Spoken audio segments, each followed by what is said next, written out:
On the channel Collectibles or Junk. This is episode 3, part 2 of Junk Wax Gems. Went through this side of a container of a box, 5,000 count box on another video. Realized that these are cards that are also from the Junk Wax era that I never videoed. I believe these are my father's cards that I went through and sorted out the good cards back in 2020. I took them in, maybe 2021. Also mixed in are some cards I bought at a flea market in the Poconos a couple years ago. So hockey was not something we were really into. We got into it really when Eric Lindros ever was in Philadelphia. You know, we're Philadelphia sports fans. So, you know, we bought a lot of hockey cards trying to chase Eric Lindros back in the day. And, yeah, these are like the leftover cards that were, in our eyes, worth something, or going to be worth something one day. There's a Chris Pronger rookie card, one of 80,000. I believe he's a Hall of Famer, right? So these old cards are ones I bought at a flea market. They're thrown in there as well. So just a mixture of cards in here. Trying to organize my stuff. Trying to unload things by the sport. Things I don't want. These are probably classified as things I don't really want. Although, I mean, Jason Kidd rookie cards are pretty good cards to have in the future, I guess, right? I mean, this is the Junk Wax era cards. So back in the day, I mean, Beckett probably those cards listed for $1. 20, 30 years later, how much are they really worth? So I'm not going to get these cards graded. Even if they were graded, how much can they really be worth, right? So the Kimmy Mutombo rookie cards from front row. Stacey Augmon, Leitner, Alonzo Mourning rookie card. Spoon. These are cards from McDonald's. Christian Leitner rookie card. You know, we were chasing Shaq rookies back in the day. Shaq was in that set. These are just rookie cards from former college stars that were big names when they came out. Some of them blew up in the NBA, some of them did not. So, I mean, Tony Kukoc rookie card. Tony Kukoc, I believe, is in the Hall of Fame, right? But how much is his 1994 rookie card really worth? Don't really know. So, onto the football section. Love the wild cards, chasing the stripe cards back in the day. They're really worthless, right? Score worthless. I mean, these are all good players.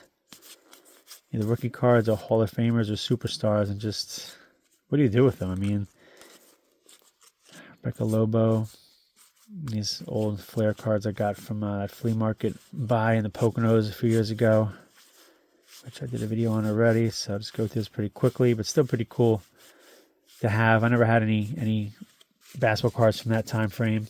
A little too young, and the few sports cards I had were really just football and baseball. Oh, I did have a pack of hockey cards that netted me a Mario Lemieux rookie card, which I found randomly one day in the 90s. Going through a box of like ET cards and stuff. It's crazy. It's creased up, but it's still pretty cool to find as a young kid. So here, just mid-90s stuff. I was really into the classic assets. You know, these cards had phone cards in them. They had draft pick cards in them, and then superstars in them as well. You know, I mean, I have so many Troy Aikman cards. You know, how much can Troy Aikman cards be worth in the 90s, right? I mean, these things don't sell. I mean, I've had listings with Troy Aikman in them for a very long time. Even Emmitt Smith cards. You know, probably the greatest running back ever after Barry Sanders, and he, at least top 5 of all time, you know. Just can't unload them. I mean, it's mass-produced junk wax cards are just fun. Neil O'Donnell rookie card had some value in it for a while before he flamed out.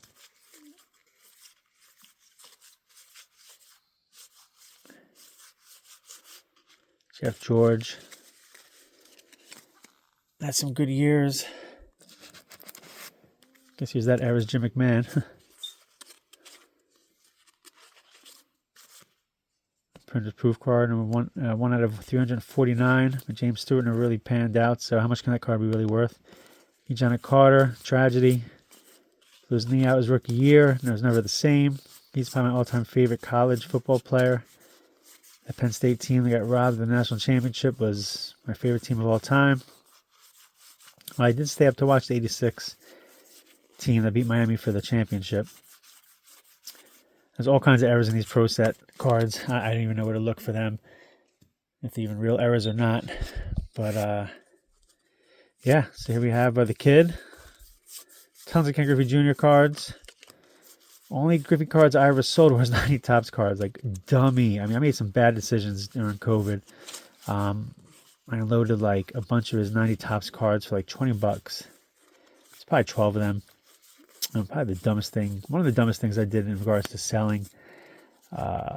Said I mentioned in the other video, I sold my Michael Jordan minor league baseball cards relatively cheap.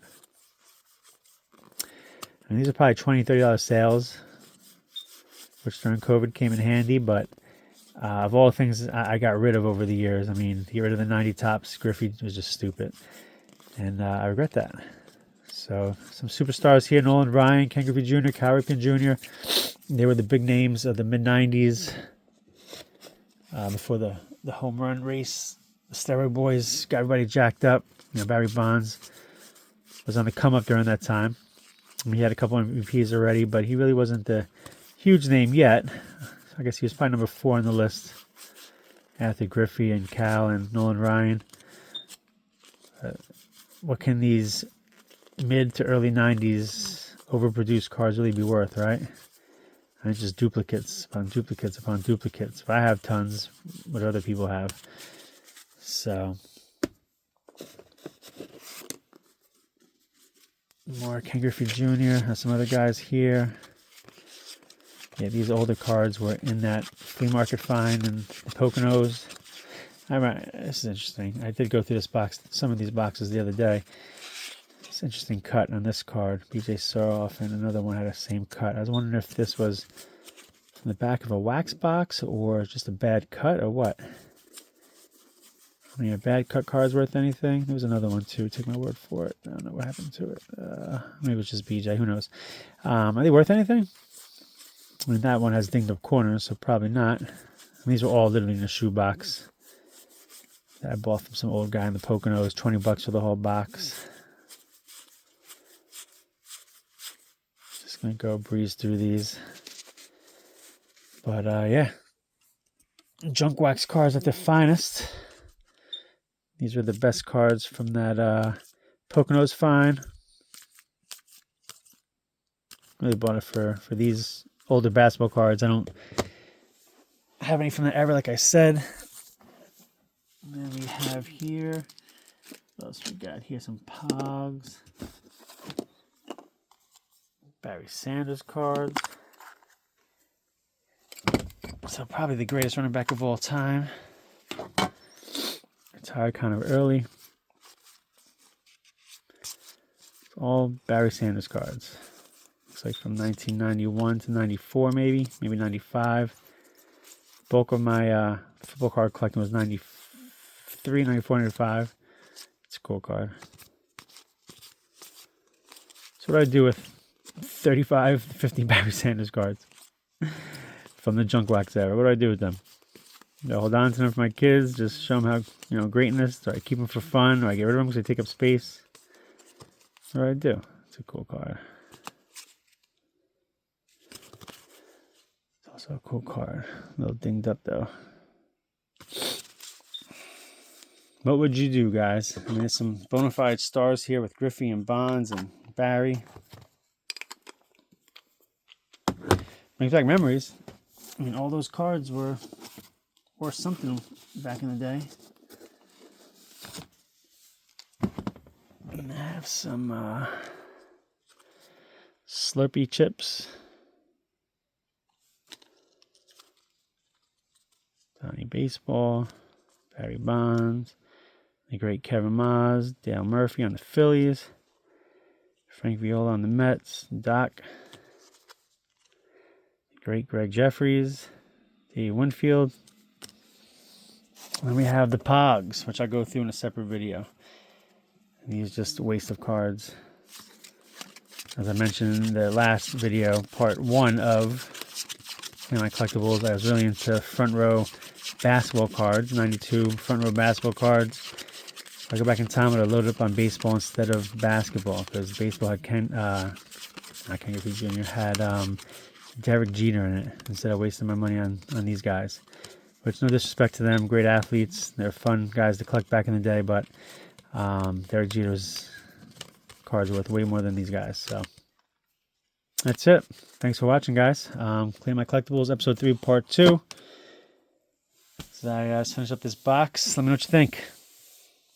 Was it fun going through these old cards, or was it cringe-worthy because how boring I am and how worthless the cards are? Let me know what you think.